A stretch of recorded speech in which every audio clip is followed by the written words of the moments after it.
जय श्री राधे दोस्तों, जय श्री कृष्णा। आज मैं आपको उत्तराखंड की धरती से साधु के संतों के दर्शन कराने जा रही हूँ और उनका जीवन परिवेश दिखाने जा रही हूँ। साधु का मतलब क्या होता है ये भी बताने जा रही हूँ। तो यहाँ पर ये साधु जो रहते हैं इतनी ठंड में खुले आसमान पर एक ही जो बैठे हुए हैं इसी जगह पर वो सो लेते हैं, यही उनका निवास स्थान बन जाता है। और साधु का मतलब क्या होता है? साधु का जीवन ऐसा हो कि लोग उन्हें देखकर प्रेरित हो। और आपको बता दूं, साधु जीवन इतना कठिन होता है जिसकी कल्पना भी नहीं की जा सकती। लोग कहते हैं ना साधु बन जाना बड़ा आसान है। साधु का उद्देश्य क्या होता है? साधु किस लिए बना जाता है? बाबा क्यों हुआ जाता है? संत क्यों हुआ जाता है? समाज के लिए क्या दिशा देना चाहते हो? और बता दूं, ये सर्प भिक्षु ये सब किसी चीज से नहीं डरते, खुले में रहते हैं, फिर भी देखो कितना संतोषी होते हैं। फिर भी यही तो संत भगवान है, इसलिए तो इनको भगवान कहा जाता है। हमारे सनातन धर्म की खूबसूरती देखिए। और आपको देखिए नागराज के भी दर्शन यहाँ पे हो गए और इस साधु की कुटिया के जस्ट पास ही है।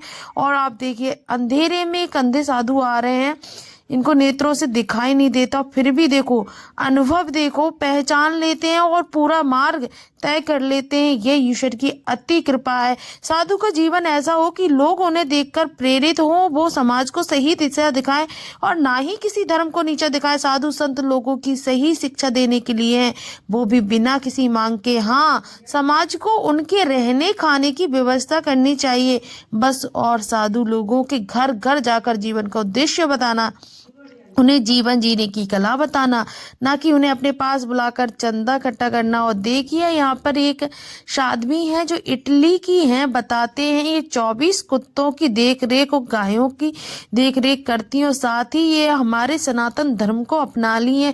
तो कि देखिए सनातन धर्म की खूबसूरती, देश विदेश के लोग भी इसमें अपनी मनोकामना के लिए, अपनी शांति के लिए, अपने उद्देश्य के लिए, अपने लक्ष्य के लिए, भगवान को प्राप्ति के लिए संत बनते जा रहे हैं। तो फिर कैसे हमारा सनातन बेकार हो सकता है? दोस्तों, लोग कहते हैं सनातन सनातन है ही नहीं। देखिए ये बाबा जी हैं, ऐसे ही खुले में रहते हैं, इनको ज्ञान बहुत है, पर ये फक्कड़ बाबा है, फक्कड़ संत हैं। तो आपको बता रही हूँ कि ऐसी इच्छा नहीं रखनी चाहिए साधु को कि चंदे मांगे और उससे लग्जरी एक लाइफ जिए। साधु नहीं, वो ढोंगी होती हैं। राम कथा भागवत कथा करने पर भी लाखों रुपए लोग ले लेते हैं।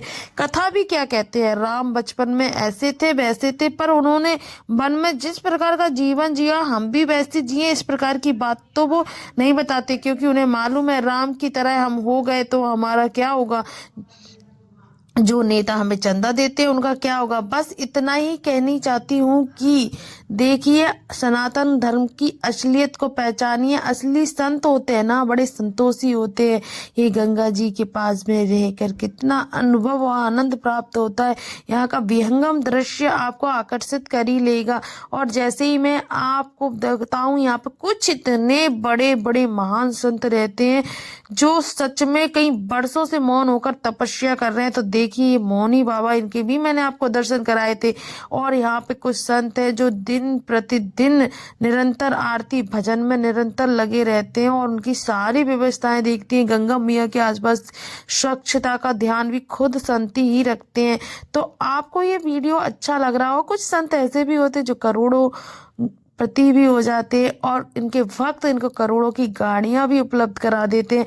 तो आपको सारे नज़ारे देखने को मिले। कुछ संत ऐसे भी होते सिर्फ त्रिपाल के नीचे इतनी ठंड में एक ही जगह, ये जो चौपाल बना है छोटा सा, उस पे बैठकर अपना गुजारा करते हैं और भजन करते हैं। उन्हें किसी चीज़ की आवश्यकता नहीं, आप दोगे तो लेंगे भी नहीं। कुछ संत ऐसे भी होते सिर्फ अपना भजन करते हैं और सेवा भाव करते हैं, उन्हें किसी से मतलब नहीं होता।